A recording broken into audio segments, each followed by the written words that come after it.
Nosotros hoy día vamos a ver una narración, siguiendo con esta serie de los milagros de Jesús, que tiene de alguna forma entretejido dos relatos.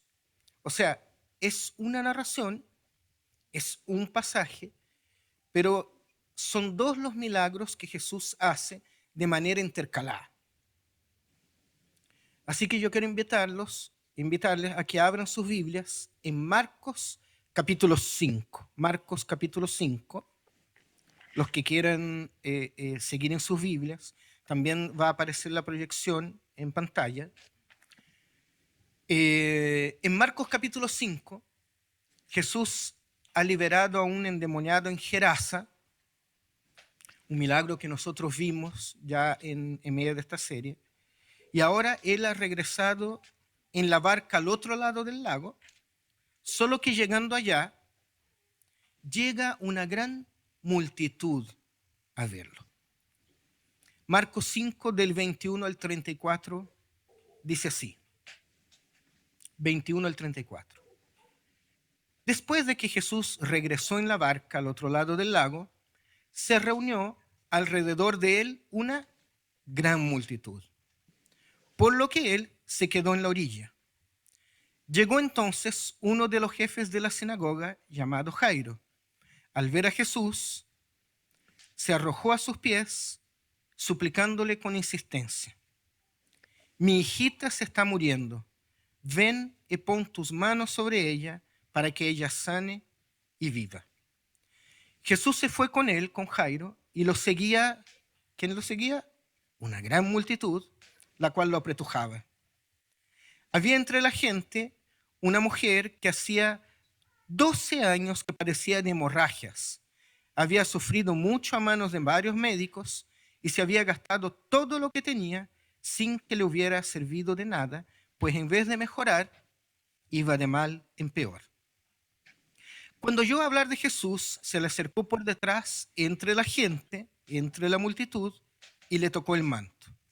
Pensaba ella: si logro tocar siquiera su ropa, quedaré sana. Y al instante cesó su hemorragia y se dio cuenta de que su cuerpo había quedado libre de esa aflicción. Al momento también Jesús se dio cuenta de que de él había salido, fíjense, poder, dice. Así que se volvió hacia la gente y preguntó: ¿quién me ha tocado la ropa? Y los discípulos dicen: ¿ves que te apretuja la gente y aún así preguntas: ¿quién me ha tocado? Pero Jesús seguía mirando a su alrededor para ver quién lo había hecho. La mujer, sabiendo lo que le había sucedido, se acercó temblando de miedo y arrojándose a sus pies le confesó toda la verdad. Hija, tu fe te ha sanado, le dijo Jesús. Vete en paz y quedas sana de tu aflicción. El relato entonces parte con Jairo, que dice que es uno de los jefes de la sinagoga, que llega a suplicar a Jesús por su hija que está muriendo. Pero el mismo relato que empieza el diálogo con Jairo, se interrumpe con un segundo milagro, ¿no es cierto? Dice una mujer con un flujo de sangre, con una hemorragia. Y la narración, que no termina acá en el versículo 34, sigue alternándose entre estos dos relatos hasta que hay un desenlace de ambas narraciones. Entonces lo que nosotros vamos a hacer hoy es estudiar lo sucedido con esta mujer hasta el capítulo 34, y el domingo que viene nosotros vamos a ver el mismo pasaje, pero nos vamos a enfocar a Jairo y su hija, que llega hasta el versículo 42. ¿Ok? Entonces hoy día vamos a ver la mujer hemorroísa, así se llama, y el próximo domingo vamos a ver a Jairo y su hija. Vamos al texto. Hay una gran multitud mientras Jesús empieza a avanzar con Jairo. Y en medio de esta multitud sale una mujer que está enferma y busca ayuda. Nuevamente aquí no es la multitud la que lleva a la enferma, sino que ella misma interrumpe a Jesús. Nosotros hemos visto con los milagros que a veces las personas llevan al enfermo o al discapacitado a Jesús, y otros a veces el enfermo llega solo. Y el narrador nos comunica entonces que la mujer tiene un flujo de sangre desde hace 12 años, hemorragias constantes que deben ser bastante graves por la duración, son 12 años. En algunas culturas de la antigüedad, y aún hoy día, el ciclo menstrual era todo un tema, y era un tema muy tabú. Y las mujeres muchas veces debían incluso recluirse y apartarse de la sociedad mientras les duraba el periodo.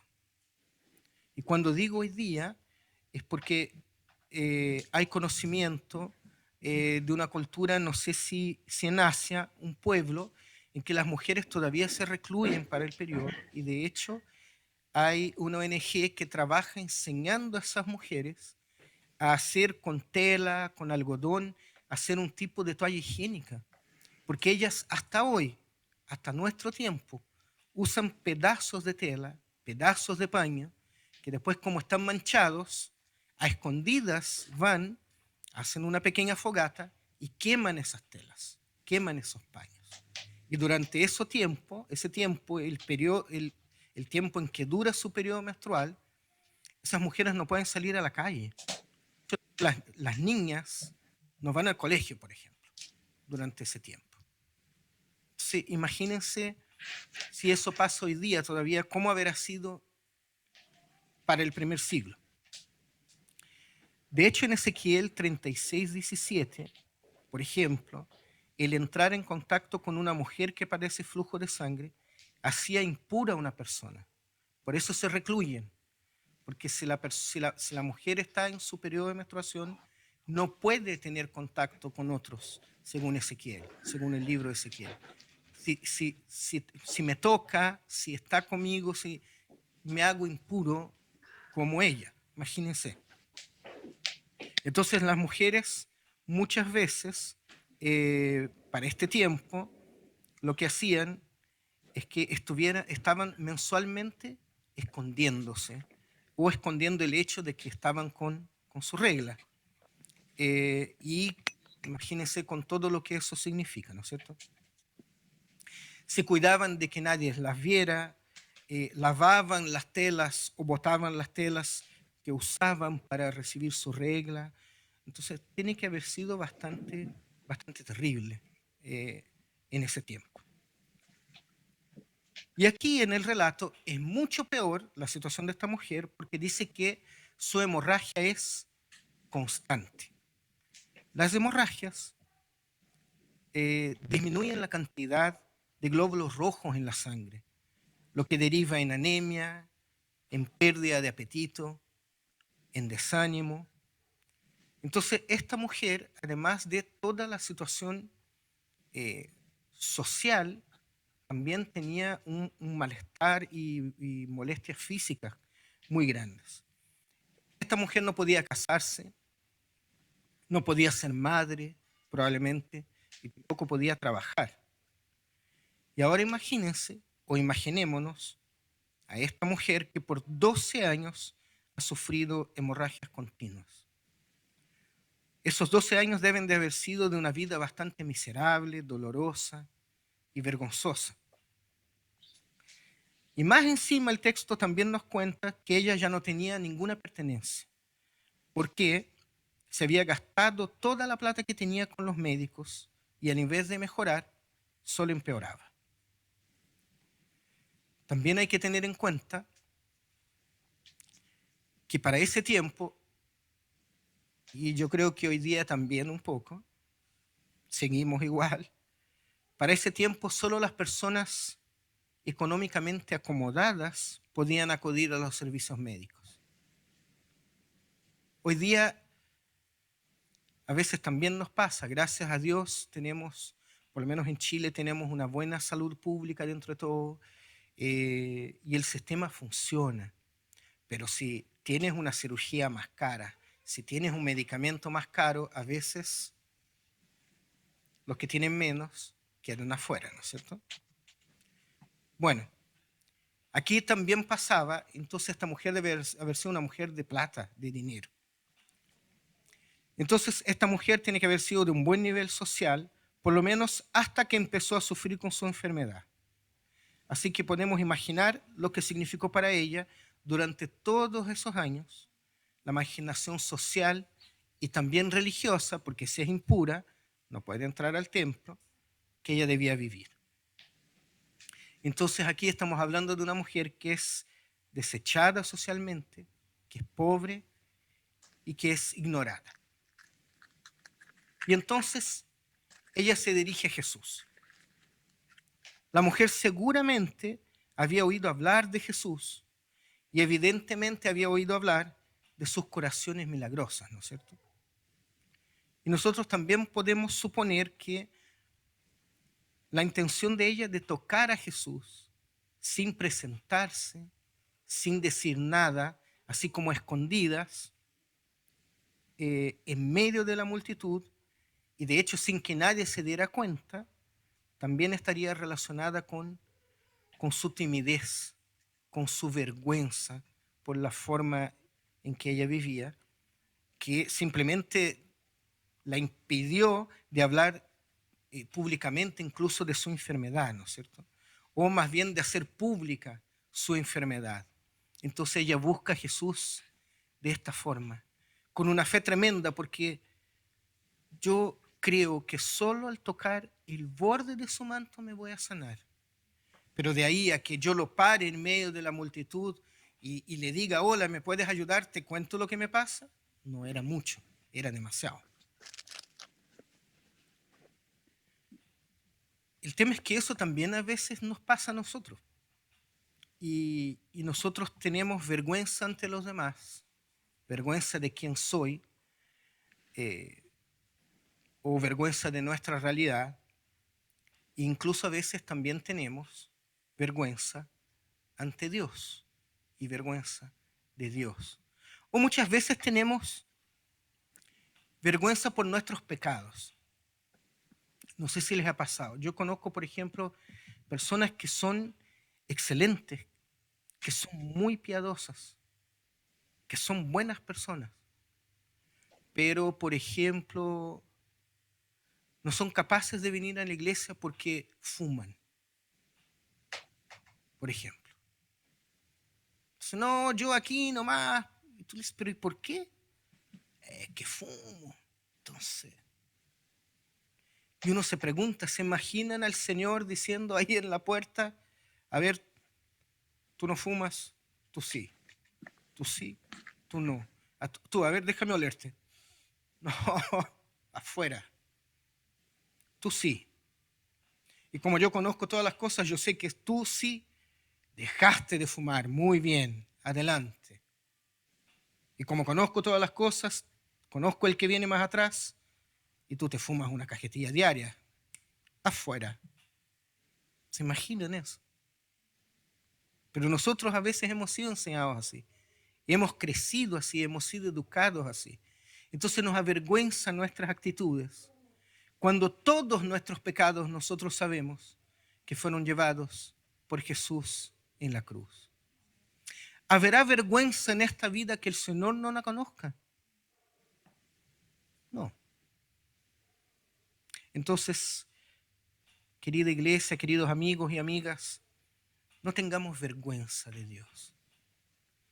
Dios quiere que nosotros lleguemos hacia Él como somos nomás. Y si conoces al Señor, sigo con el ejemplo del cigarro, si conoces al Señor,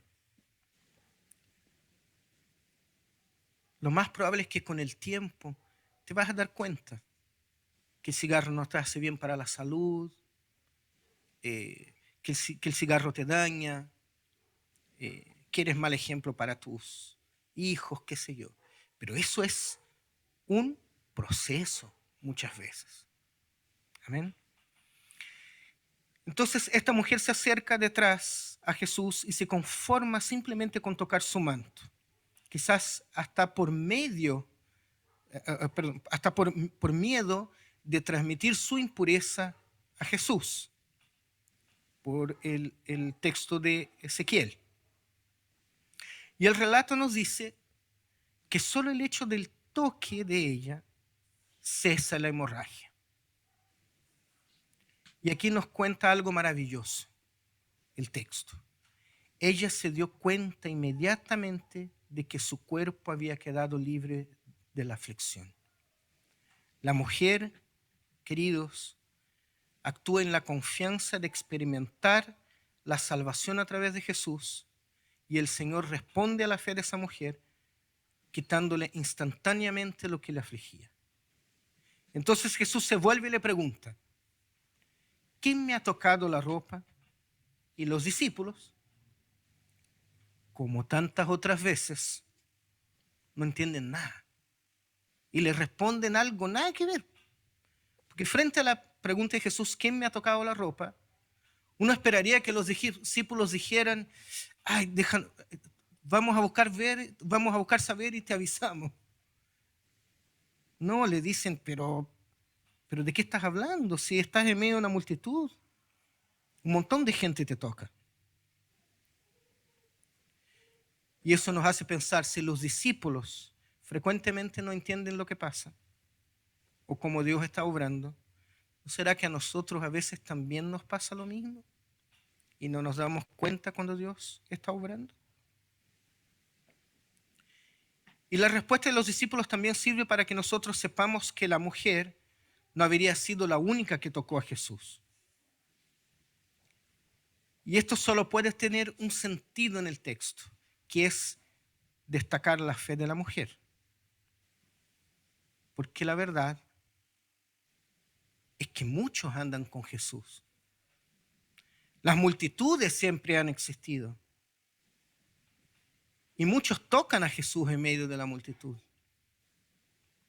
Pero la mujer lo toca con fe. Entonces la fe aquí es algo activo, es algo que habla de la confianza en Jesús. Porque el que toca a Jesús en búsqueda de sanación, ese recibe milagro de parte de Jesús.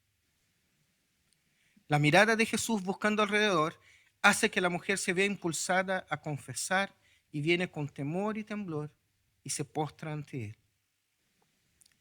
Y Jesús entonces, con sus palabras, se dirige a la mujer y ¿saben qué hace? La dignifica. Hija, tu fe te ha sanado.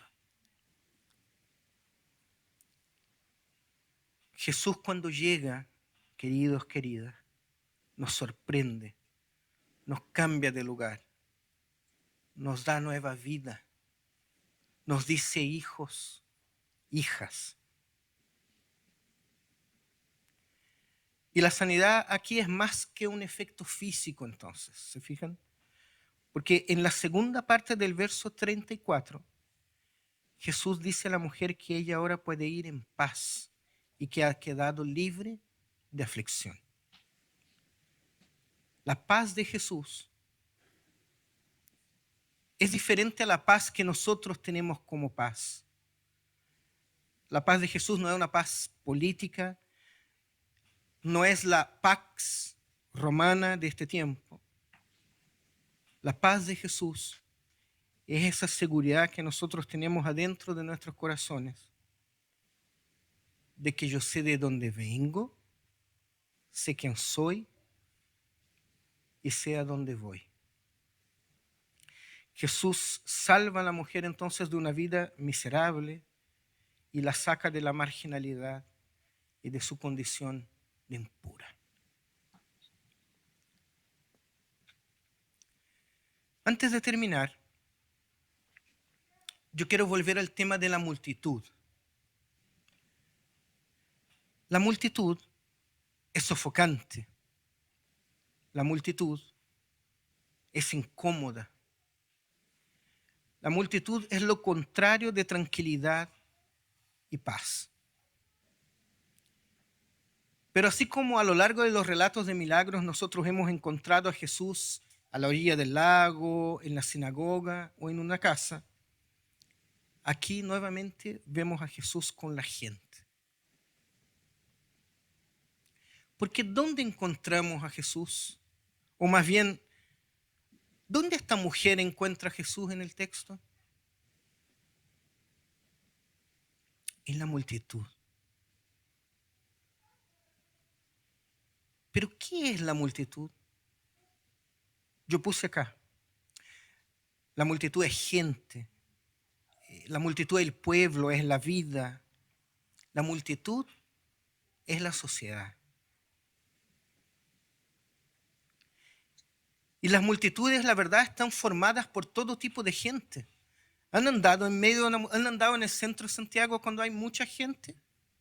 Son todos diferentes. O en el metro, una estación de metro, esperando el tren.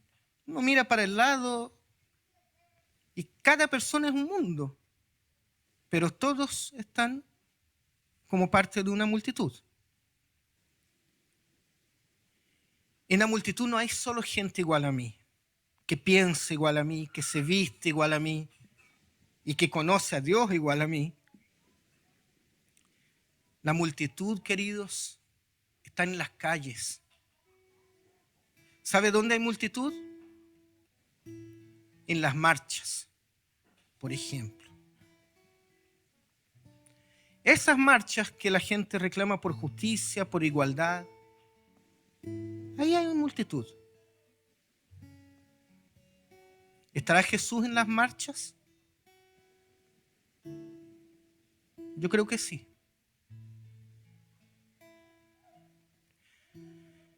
Obviamente Jesús no está tirando piedras. Jesús no está cometiendo vandalismo. Yo he ido a marchas y yo he mirado a la gente que está a mi lado. Entonces yo sí creo que Jesús está en las marchas con los que andan de la mano, con los que sonríen, con los que cantan, con los que bailan. Entonces nosotros podríamos decir que la multitud puede ser una representación de lo que nosotros llamamos mundo.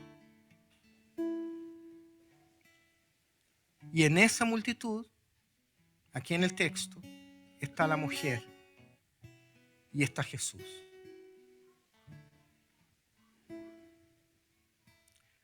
Porque muchas veces nosotros hablamos del mundo así como con desprecio, hasta con susto, con miedo. Y de hecho, últimamente he escuchado cuando hablamos del mundo, porque los evangélicos somos buenos para hablar de está la iglesia y está el mundo. Y últimamente hablamos también, usamos otra palabrita, que es posmodernidad, que es peor que la modernidad. Ya la modernidad era mala, pero la posmodernidad, no, esa es del diablo, ¿no es cierto?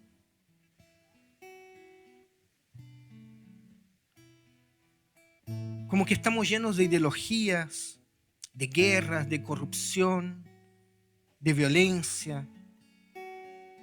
Entonces podríamos decir que nosotros estamos llenos de multitudes.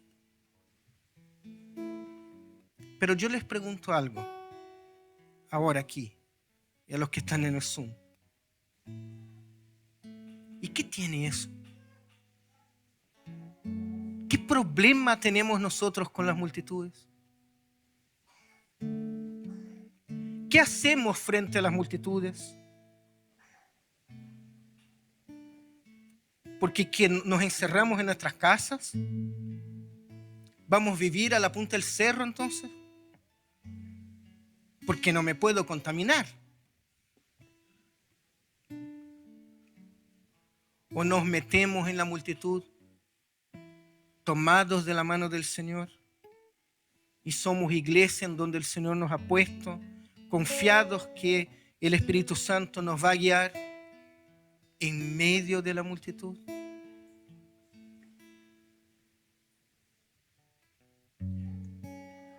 Yo me acuerdo una vez en una reunión de apoderados, una mamá pidió la palabra y dijo, para mí este liceo se ha echado a perder porque ahora hay todo tipo de gente. Y me da miedo porque van a echar a perder a mi hija. Entonces yo ya me estoy dando cuenta con quiénes están dando mi hija y me estoy dando cuenta y ella está cambiando y yo estoy preocupada. Yo lo traje acá porque este liceo era tan bueno. Y yo pensaba, sí, pero ¿no será que debo educar a mi hija para que ella sea la que cambie a los demás? ¿Por qué por qué nosotros tenemos que tener miedo que los demás niños cambien a nuestros hijos? Y no lo contrario. Yo voy a educar a mi hija para que sea una niña inteligente, una niña capaz, una niña llena del Señor, para que las otras que son malos, sean influenciados por ella. Y no lo contrario. ¿Se fijan? Entonces, de hecho, a veces nosotros escuchamos, miren hermanos, sin importar el momento de la historia, nos tocó esta realidad, este tiempo. ¿Se fijan? Incluso a veces nosotros escuchamos, ¿quién no ha escuchado? Es que todo tiempo pasado fue mejor. ¿Sí o no? Ya, pero, ok, ¿y qué hacemos? ¿Volvemos al pasado? ¿Apretamos un botón? ¿Hacemos una maquinita? Además que les digo algo. La idea de que el todo tiempo pasado fue mejor es una falacia. Porque en toda la historia siempre ha habido abuso de poder, han habido guerras, violaciones, hambre, injusticia. Pregunten, nosotros estamos en el 2020. Si preguntamos a alguien del 2000, va a decir, no, es que en el 2000 era mejor. Las cosas no estaban tan mal. El problema es que en el 2000 preguntaban para el de 1980 y decía lo mismo. ¿Sí o no? Y para el 1980, uno decía, ¿y cómo eran las cosas antes? No, para el 1960 era mejor. Pregunten, si pudiéramos preguntar a alguien de la Edad Media cómo era la vida, yo les aseguro, pero es que les aseguro que la vida en la Edad Media era peor. Era mucho peor. Entonces, en ese sentido, en esto de la historia, hermanos, nos tocó este tiempo, nos tocó esta realidad. Y otra última cosa que quiero decir en esta mañana, que también escuchamos, es que hay que levantar la voz, hay que defender a Jesús, hay que defender a la iglesia. ¿Qué es eso? ¿Será que el Señor anda angustiado, anda como asustado, pidiendo por favor que lo defendamos? ¿Creemos que Dios necesita de nuestra defensa? Dios es Dios. El tiempo va a pasar, queridos, el tiempo viene de atrás. Estamos acá hoy día, en el presente. Viene el futuro. Y Dios va a seguir siendo Dios. Dios no necesita la defensa de nadie. Él es santo. Él es Señor. Él nos vio nacer. Nos va a ver morir. Y va a seguir siendo Dios. Entonces a veces al final vivimos escandalizados con todo, con todos, huyendo de lo que es diferente, como si nos fuéramos a contagiar, como si nosotros fuéramos débiles, asustados, achunchados. La expresión existe, ¿no es cierto? Achunchados.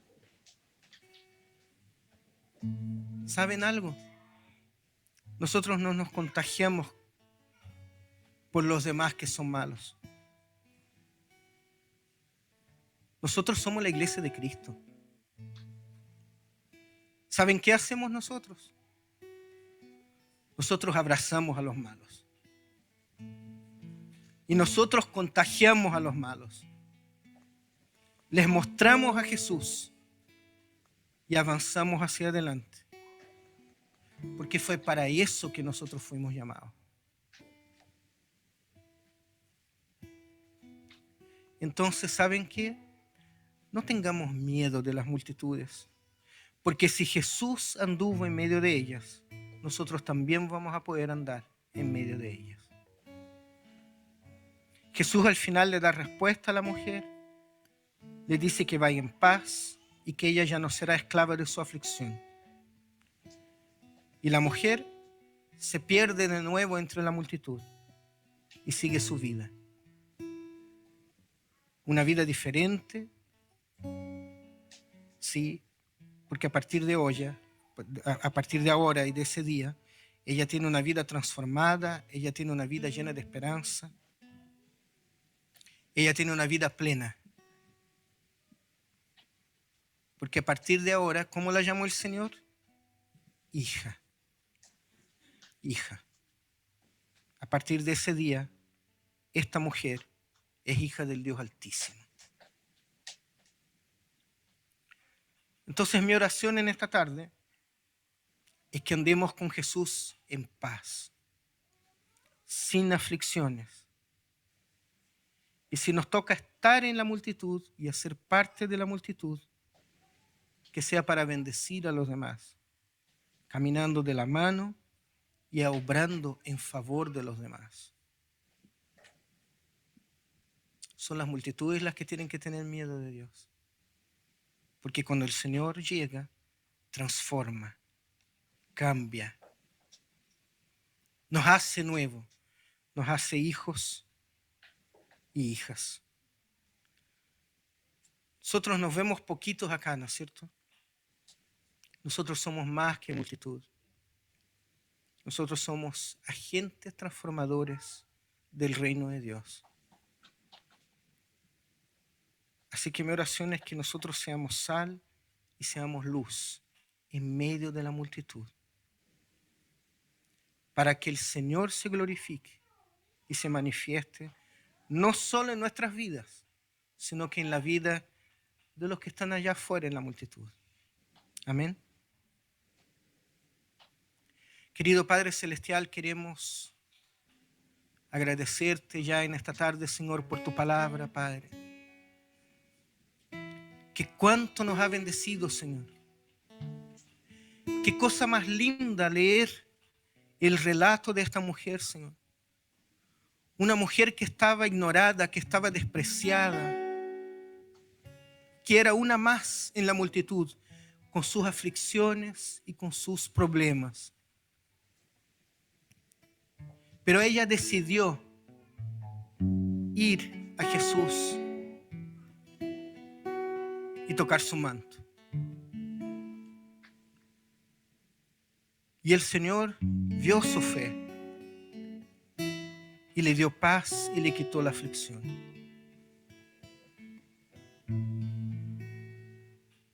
Gracias te damos, Señor. Enséñanos, Señor.